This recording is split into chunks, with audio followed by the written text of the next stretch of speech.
अबुल हाकिम हमीदुद्दीन इब्न बहाउद्दीन कुरैशी 21 साल तक हाकिम वक्त रहा।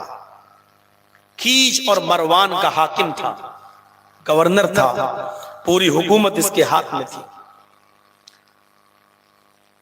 इसका मरवान में एक बहुत खूबसूरत बाग था। उस बाग की ये देखरेख करता था, उस बाग को ये उसके कंट्रोल में, उसके अंडर में था। और उस बाग की देखरेख करने के लिए इसने एक लौंडी रखी थी, खादिमा, जो उस बाग में पानी मार दिया करती थी और अबुल हाकिम हमीदुद्दीन का बिस्तर बिछाती थी। अबुल हाकिम थोड़ी देर के लिए आता था और उस बिस्तर पे आराम करता था और थोड़ी देर आराम करने के बाद वहां से चला जाता था। मेरे प्यारे साथियों, सुनिए, जो चीज हम सुनाना चाहते हैं वो ये, 21 साल तक हुकूमत की। 21 साल मामूली चीज नहीं होती है। अभी हमारे देश के प्रधानमंत्री को भी तीसरा टर्म चल रहा, अभी 15 साल भी नहीं हुए पूरे। सोचिए 21 साल कितना लंबा जमाना। की जो मरवान का हाकिम था, इसका एक बाग था मरवान में, बड़ा खूबसूरत बाग, जिसकी देखरेख एक लौंडी, एक खादिमा करती थी। नौकरानी थी उसकी, खादिमा थी उसकी, लौंडी थी। पानी मार दिया करती थी बाग में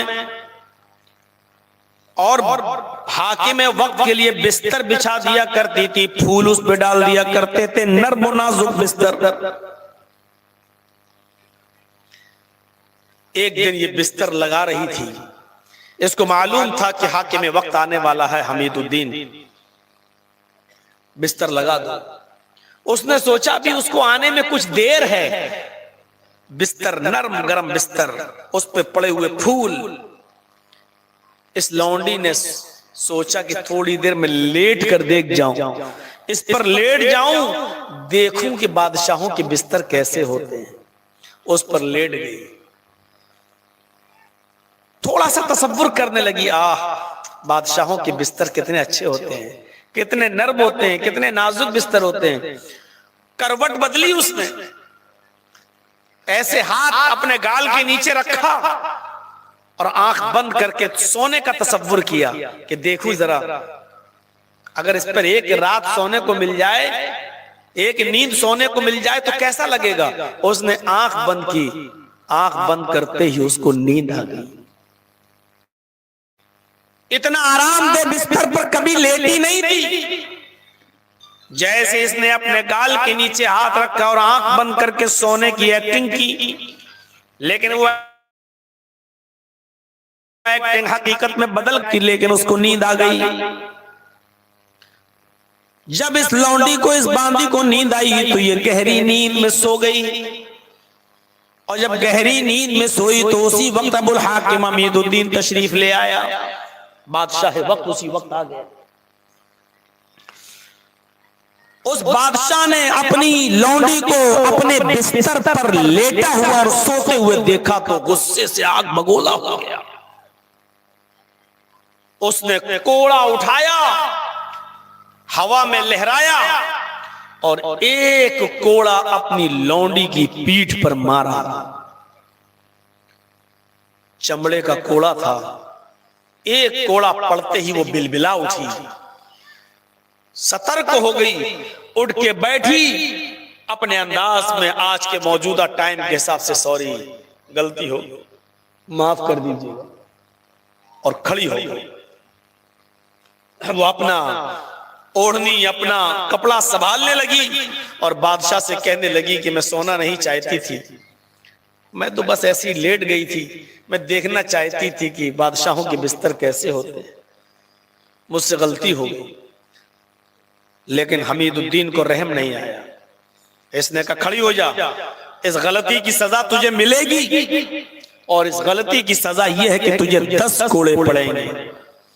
एक कोड़ा तो मैं मार चुका हूं, अभी 9 कोड़े और तेरे जिस्म पर पड़ना बाकी। उसने दूसरा कोड़ा मारा, लौंडी मुस्कुराती है, उसने तीसरा कोड़ा मारा, लौंडी मुस्कुराती है, उसने चौथा कोड़ा मारा, लौंडी मुस्कुराती है, उसने पांचवा कोड़ा मारा, लौंडी की ओढ़नी फट जाती है, छठा कोड़ा मारा, अब उसके जो जिस्म पर कपड़ा था वो कपड़ा फट जाता है, सातवां कोड़ा मारा तो खून टपकने लगता है, जिस्म पर बॉडी पर खून आ जाता है, और आठवां कोड़ा मारा तो खून का कतरा जमीन के ऊपर गिरने लगता है, चमड़े का कोड़ा। लेकिन लौंडी है कि हर कोड़े पर पहले कोड़े से ज्यादा मुस्कुराती है। एक कोड़ा पड़ा मुस्कुराई, दूसरा पड़ा उससे ज्यादा मुस्कुराई, तीसरा पड़ा उससे ज्यादा मुस्कुराई, 8 कोड़े 9 कोड़े पड़ चुके, वो मुस्कुरा रही है लेकिन खून भी गिरता जा रहा है। 10वां कोड़ा भी पूरा हो गया। अबुल हाकिम ने हमीदुद्दीन ने कहा, लौंडी मैं तुझे सजा देने के लिए मार रहा हूं और तू मुस्कुरा रही है, क्या मेरे कोड़ों से तुझे तकलीफ नहीं हो रही है?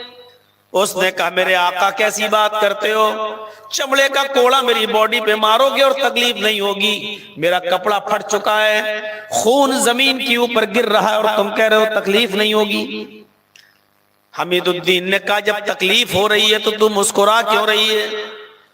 अगर तुझे दर्द हो रहा है तो तू कराह क्यों नहीं रही है? मैं तो तुझे रोते हुए कराहते हुए देखना चाहता था, तकलीफ में देखना चाहता था, लेकिन मैं देख रहा हूं आज से पहले मैं तुझे डांट भी देता था तो तू रोती थी, आज तो मैं तुझे मार रहा हूं, कोड़े बरसा रहा हूं और तू मुस्कुरा रही है, और हर कोड़े पर पहले से ज्यादा मुस्कुराती है।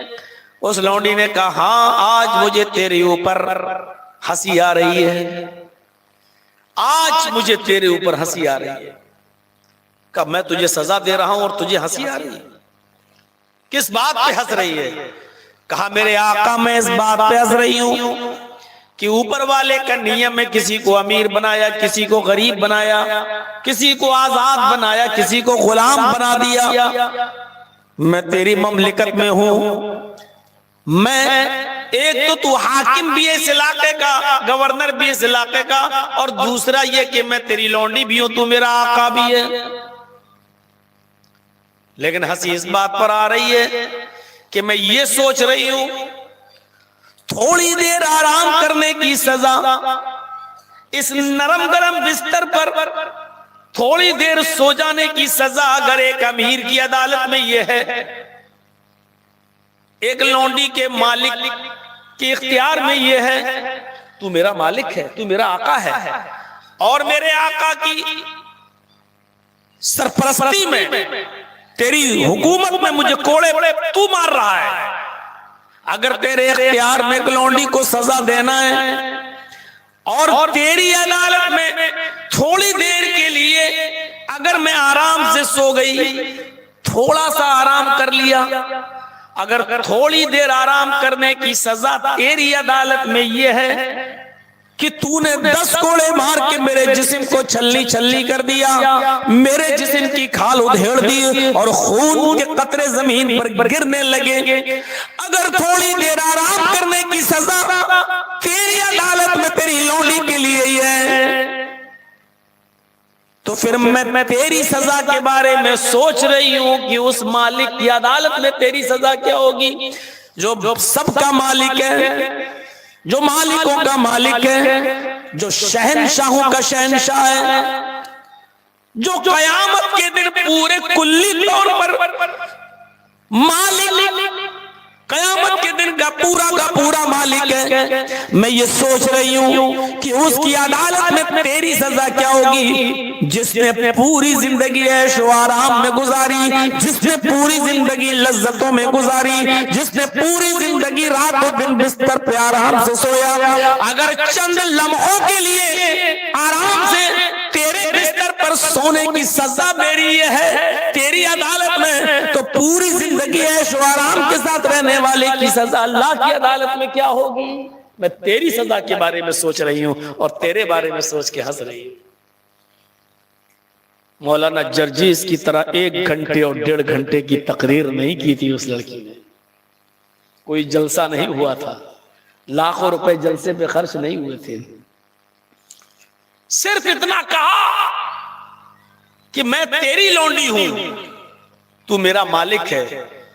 अगर थोड़ी देर सो जाने की सजा मेरा मालिक मुझे ये दे सकता है, तो सारी कायनात का मालिक मेरे मालिक को क्या सजा देगा जो पूरी जिंदगी आराम से सोता। अबुल हाकिम हमीदुद्दीन 21 साल की हुकूमत करने के बाद जब ये जुमला सुनता है, कांप जाता है, थर्राने लगता है। कोड़ा उसके हाथ से जमीन के ऊपर गिर जाता है। कोड़ा उसके हाथ से जमीन के ऊपर गिर जाता नहीं, फेंक देता है वो कोड़े को, और कहता है क्या है मेरी लौंडी, मैंने तुझे आजाद कर दिया। आए मेरी लौंडी, मैंने तुझे आजाद कर दिया। आज के बाद तू मेरी अब लौंडी नहीं रही, तू आजाद है। जहां जाना चाहे जा, जिससे शादी करना हो कर ले, अपना घर बसाना हो बसा ले।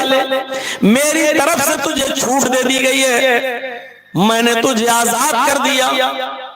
और उसी दिन उसने रिजाइन दे दिया अपनी हुकूमत से, इस्तीफा दे दिया। और उसके बाद उलमा की सोहबत में बैठा, मौलवियों की सोहबत में बैठा, और दीन का बहुत बड़ा मुबल्लिग बना।